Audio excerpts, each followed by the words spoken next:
जो भी लोग आरओ 2023 की प्रिपरेशन कर रहे हैं उनके सामने एक प्रॉब्लम आ रही है कि टेस्ट सीरीज में, टेस्ट पेपर्स में नंबर्स कैसे बढ़ाएं। मॉक्स अगर हम देते हैं तो उसमें हमारे अच्छे नंबर कैसे आएँ, सारी चीज़ें कर तो रहे हैं बट मॉक में नंबर नहीं आते हैं। देखिए इसमें एक प्रोसेस होती है जिसको फॉलो करना पड़ता है। वो प्रोसेस क्या है उसको मैं शॉर्ट में यहाँ पे आपको एक्सप्लेन करूँगा, उसको उस पर ध्यान दीजिएगा, उसको इंप्लीमेंट करिए। एग्जीक्यूट करना बहुत ज़रूरी है, अगर आप एग्जीक्यूट करेंगे तो आपको रिजल्ट मिलेगा, डेफिनेटली मिलेगा। ठीक है, प्रोसेस क्या है? प्रोसेस ये है कि सबसे पहले आपको एग्जाम लाइक कंडीशंस में किसी अच्छी टेस्ट सीरीज को ज्वाइन करना है, या जो भी टेस्ट पेपर्स मार्केट में मिल जाते हैं, इवन मार्केट वाला ज़्यादा अच्छा रहता है, वो टेस्ट पेपर्स लेकर के एग्जाम लाइक कंडीशंस में, यानी कि बिना किसी डिस्टर्बेंस के आपको टेस्ट पेपर अटेम्प्ट करना है।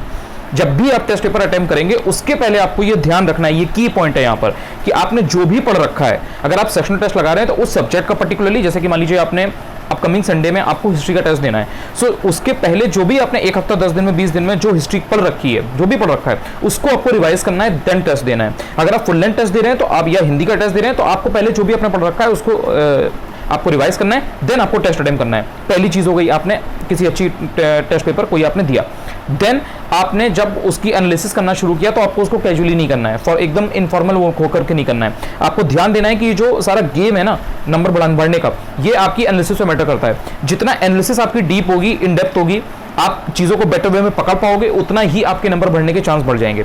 देन जब आप एनालिसिस करोगे तो उसमें आपको देखना है कि आपने कितने क्वेश्चन अटेम्प्ट किए। हर बार आपको इतना ही नहीं रखना है कि आपने एक बार 120 किए, देन 130 किए, आपको थोड़ा सा शफल करना है, कभी 120 किए, कभी 110 किए, कभी 100 किए, कभी 140 किए, पूरे अटेम्प्ट कर लिए, कभी 125 किए। सो ऐसे करके आपको एक शफलिंग करनी है।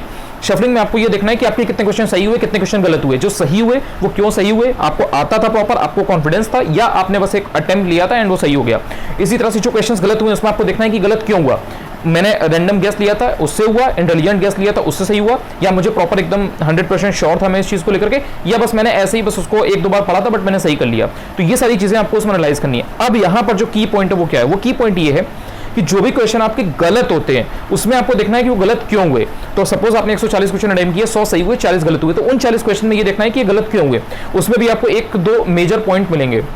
आपको मिलेगा कि कुछ 10-12 क्वेश्चंस ऐसे हैं जिनमें आपने रिवाइज नहीं किया है, वो इससे गलत हुए हैं। कुछ 10 या 5 क्वेश्चन आपको ऐसे मिलेंगे जिनमें आपने पढ़ा तो था बट कहीं कहीं पे आपने ओवरथिंक की एंड आपने उसका आंसर बदल दिया। पहले आप कुछ और करना चाह रहे थे, देन आपने उसका आंसर शफल कर दिया।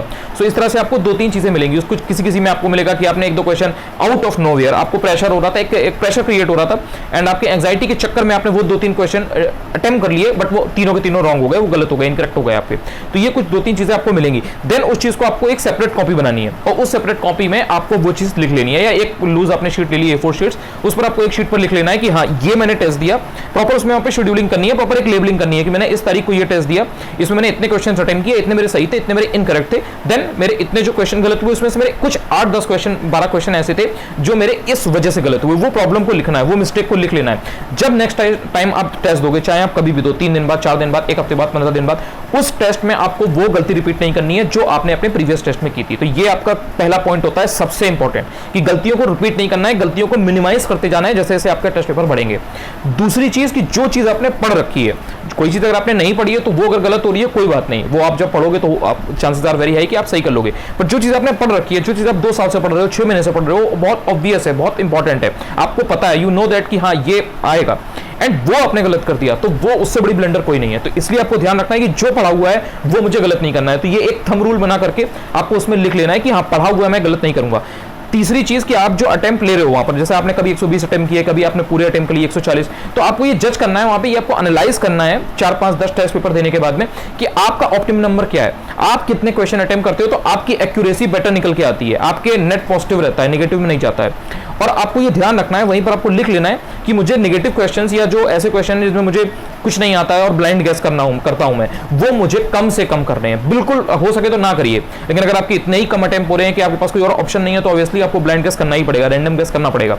सो ये कुछ ऐसी चीजें जिसमें आपको ध्यान देना है, बिना इन सब चीजों पर ध्यान देने हुए। और ये सब चीजें जब आप करोगे ना तो इसमें प्रोसेस है, ये पूरी ये प्रोसेस फॉलो आप करोगे, देन आप देखोगे आपको बहुत सारे टेस्ट पेपर देने पड़ रहे हैं, हर टेस्ट में आप कुछ ना कुछ नया सीखते जाओगे एंड आपको उसको ट्रैक करना है। ये नहीं कि आपने बस दिया एंड आप भूल गए, नहीं, आपको ट्रैक करना है। एंड ये जब सारी चीजें आप करोगे तो आपको 8, 10, 12 टेस्ट, 15 टेस्ट आराम से देने पड़ेंगे। मतलब इट नीड्स है लॉट ऑफ प्रैक्टिस लगेगी इसमें। आपको ध्यान देना पड़ेगा कि आपकी एक्यूरेसी कैसे आएगी। अब जो आयोग का पेपर चल रहा है, जो अब जिस तरीके के क्वेश्चन सेट हो रहे हैं, कुछ कुछ क्वेश्चन डिस्प्यूटेड होते हैं जिनमें रिप्लेस होता है आंसर या डिलीट होते हैं, तो ऐसे केस में आप 125 130 पर अपने को सेफ नहीं मान सकते। देखो हो जाए उतने में आपका सिलेक्शन कोई नहीं जानता, नोबडी नोस कि क्या होगा क्या नहीं होगा, लेकिन 130 सेफ नहीं है। बहुत से लोग आपको ये चीज बताएंगे यूट्यूब पर कि नहीं 150 25 ले आओ, 130 ले आओ, तुम्हारा एकदम श्योर है। ऐसा नहीं है, अब चीजें चेंज हो गई हैं। यूपी पीएससी जिन्होंने दिया था वो जानते हैं इस चीज को लेकर के कि अब 90 वालों का भी नेट करेक्ट वहां पे जिसके 90 भी आ रहे थे, 90 92 भी आ रहे थे, उसका भी नहीं हुआ है। तो कितना गई है क्या गई है नोबडी नोज, बट सेफ नहीं है। 90 94 95 भी है तो एक डाइसी रहता है। तो इसलिए यहां पर मिनिमम 140 है, मिनिमम 140। अगर आप 140 से कम करके आ रहे हो तो आप हमेशा कॉम्प्लिकेटेड आप क्लियर रहेगा कि होगा या नहीं होगा। तो इसलिए एक्यूरेसी कैसे आएगी, एक्यूरेसी आएगी रिवीजन से। आपको बहुत रिवीजन करने पड़ेंगे, जो भी आपके गैप्स हैं वो आपको फिल करने पड़ेंगे। जो टॉपिक्स आपके हर बार गलत होते हैं, जो क्वेश्चंस आपके हर बार गलत होते हैं, उनको आपको लिखना पड़ेगा एंड उस पर काम करना पड़ेगा, उसको स्पेशली ध्यान देना पड़ेगा। एंड देन जब वो गैप्स आप फिल करोगे तो जब आप टेस्ट अटेम्प्ट करोगे रिवीजन करके, तब आप देखोगे कि आपके अब नंबर इंक्रीज हो रहे हैं। तो ये प्रोसेस है, 10-12 टेस्ट इसमें आराम से लगते हैं फुल लेंथ। एंड बाकी सेक्शनल, अब किसी का हिस्ट्री बहुत वीक है तो उसे 4-5 टेस्ट हिस्ट्री के देने चाहिए सेक्शनल। ज्योग्राफी वीक है तो ज्योग्राफी के 3-4 टेस्ट देने चाहिए। तो एक टेस्ट में अगर 100-150 क्वेश्चन है तो उसके 4-5 टेस्ट अगर उसने दिए तो अगर 100 है तो 400-500 क्वेश्चन उसके हो गए। तो इस तरह से होता क्या है कि आपकी to the point cut to cut exam oriented तैयारी होती है। बिकॉज देखो अगर कोई अच्छी टेस्ट सीरीज है, उसकी अगर टेस्ट पेपर अच्छे हैं तो वो अपने एक टेस्ट पेपर अगर पॉलिटी का बनाएगा तो उसमें अगर उसने 140 क्वेश्चन दे रखे हैं, 150 क्वेश्चन दे रखे हैं, तो वो 150 टॉपिक की तरह होता है। 150 टॉपिक नहीं होंगे तो एटलीस्ट 100 टॉपिक तो होंगे ही होंगे। बिकॉज कुछ कुछ टॉपिक ऐसे होते हैं जैसे 2-3 क्वेश्चन भी आ जाते हैं, लाइक कॉन्स्टिट्यूशनल अमेंडमेंट है उससे 2-3 क्वेश्चन आ जाएंगे, फाइनेंस कमीशन है उससे हो सकता है 2 क्वेश्चन आ जाए, प्रेसिडेंट से 2-3 क्वेश्चन आ जाएंगे, बट 80-90-100 टॉपिक तो आपके रहते ही रहते हैं। तो सेक्शनल टेस्ट देने का फायदा होता है। एंड अगर आपको एक्चुअल में अपनी एक्यूरेसी को बढ़ाना है, आपको नंबर मार्क्स में बढ़ाने हैं, तो सेक्शनल टेस्ट में ज्यादा काम करना चाहिए। वो मेहनत की चीज है, इसलिए वो कोई करता नहीं है। लोग फुल लेंथ के पीछे भागते हैं कि बस हम FLT दे लेंगे एग्जाम के पहले 15-20 दिन पहले एंड काम बन जाएगा। नहीं, this is the high time, this is the right time जहां से आपको सेक्शनल टेस्ट देने चाहिए। अगर आपने हर सब्जेक्ट के like history geography polity economy science environment, अगर आपने यूपी स्पेशल भी इवन सेंसस के साथ में उसका भी अलग से आता है, DIS में GS में दोनों में आता है। सो अगर आपने 4-5 टेस्ट लगा रखे हैं, डेफिनेटली आपके नंबर बढ़ेंगे and it works like hell. मतलब ऐसा नहीं है कि ये काम नहीं करती, सब चीजें काम करेंगी। इट्स जस्ट कि आपको सीरियस होना पड़ेगा। एंड अगर आप सीरियस हो, अगर आपका शेड्यूल है, अगर आप चीजों को सिस्टमेटिकली ऑर्गेनाइज्ड वे में कर रहे हो, वो पढ़ रहे हो जो एग्जाम में पूछा जाता है, तो आपके चांसेस बेटर होंगे नंबर बढ़ने के, रादर देन कि आप सब पढ़ रहे हो। सब पढ़ोगे तो यार देखो डेटा बहुत है, इतनी सारी चीजें, इतना बड़ा सिलेबस है, टाइम आपके पास कम है, तो आप क्या पढ़ोगे क्या छोड़ोगे, वो सारी चीजें फिर बहुत ओवरवेलमिंग हो जाएंगी आपके लिए। आई होप कि आपको इस वीडियो से कुछ फायदा मिला हो। अगर आप चाहो तो टेलीग्राम चैनल पर ज्वाइन कर सकते हो, वहां पर ऑलरेडी मैं उसके मतलब की चीजें ऑलरेडी डालता रहता हूँ, अपलोड करता रहता हूँ। अगर आप चैनल पर नए हो, आपको वीडियो से कुछ हेल्प मिला करे तो आप यहाँ पर भी यूट्यूब पर चैनल को सब्सक्राइब कर सकते हो। Bye bye, take care, signing of.